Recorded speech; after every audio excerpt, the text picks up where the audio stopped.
What's happening? It's your man Money B from Digital Underground, and you're checking out Tupac Tuesdays with DJ Snake Eyes, cause he represent that real thug life. Real talk. DJ Snake Eyes. Welcome to the Forse Radio. It's a hip hop cast. It's Tuesday, so that means it's Tupac Tuesdays. Today we got a special guest gonna talk about Tupac. Let's see who we got on the line. Money B. Yo, what's up, man? How you doing? I'm good. Just want to thank you for taking time out and doing this for me. Okay, it's all good. All right, so just, first off, tell me how you got started off rapping and everything. Okay, well, I started rapping when I was probably maybe like 13 or 14 years old. And I kind of just, and really, you know, how I really started making tapes and music and stuff is when I was in 9th grade, there was a guy that, he was like, I guess you would call him, I guess nowadays they call him bullies or whatever, but he was, you know, he used to tease me and stuff.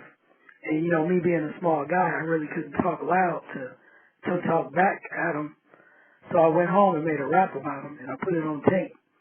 And when I took it to school and played it for everybody, everybody loved it, was laughing, and wanted to hear more. So that's kind of like, that was the beginning of people recognizing me for rapping and stuff. That's good, right?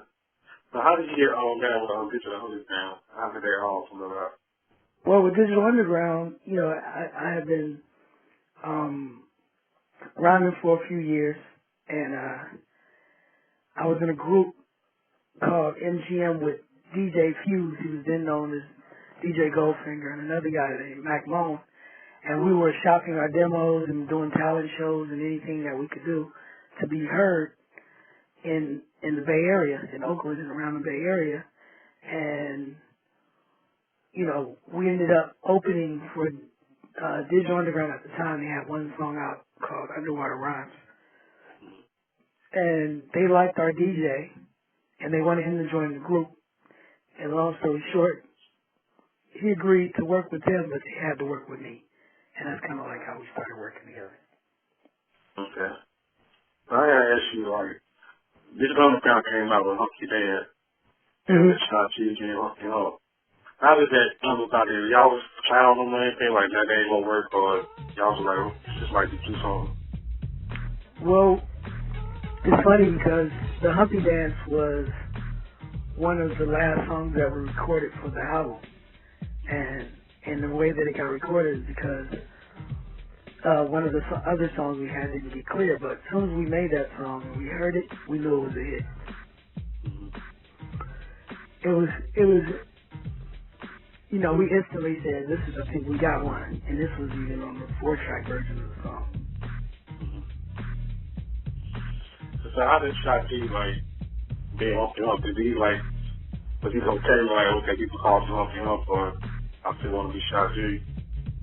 I think, you know, and he'd probably be able to answer it more if he asked him himself, but, you know, from what I noticed, sometimes he loves it, and then other times he wishes that people recognize him as Shock more, you know? You know, it's kind of like, for a while you play both the personalities, and then once, you know, the other personality starts getting more recognition, you kind of wish people recognize you for being just yourself sometimes. I think it was a brilliant idea, like a cool come up with it. Oh, it was definitely brilliant. A lot of people were fooled and didn't know that it was two people, you know, thought it was two people. Yeah, when I was young, I just wanted them to be two people. I was like, no, they ain't the same person. Right. But he actually does have a brother that used to play Humpty sometimes. Okay. So, tell me about Pop, like, when you first met Pop, like, how did that come about? Pop was brought to us by a lady named Layla Steinberg. She was his original manager. And Pop was in a group called Strictly Dope. And what happened? They was in a group called Strictly Dope, and basically, we were working on their demo, and they were to be signed to the same label as us. And Pop, he was cool. You know, we were both young. We liked to hang out, party, you know, mess with women and stuff like that. So we both loved hip hop, so we got along really well. We kind of clicked. When Strictly Dope broke up, and that was a group with Tupac, Ray Love, and DJ Diz. They broke up, and Pac went solo, and he was a solo artist, but he really wasn't getting no run, so he was basically about to quit and go into like activism and politics and whatnot. And our manager said, hey, why don't you let this guy roll with you, go on this tour with you, and, let him be a roadie or do whatever, put him in the act, whatever you can do, because I'm about to lose him. And we were like, all right, cool. So once he got on the road, he basically took advantage of the opportunity, and, the rest is history, We recorded the same song for the movie Nothing But Trouble, and that was the introduction of Tupac to the world, and, from there he just took off. We're going to get into some music right now. We'll be back with Money B for more Tupac Tuesday.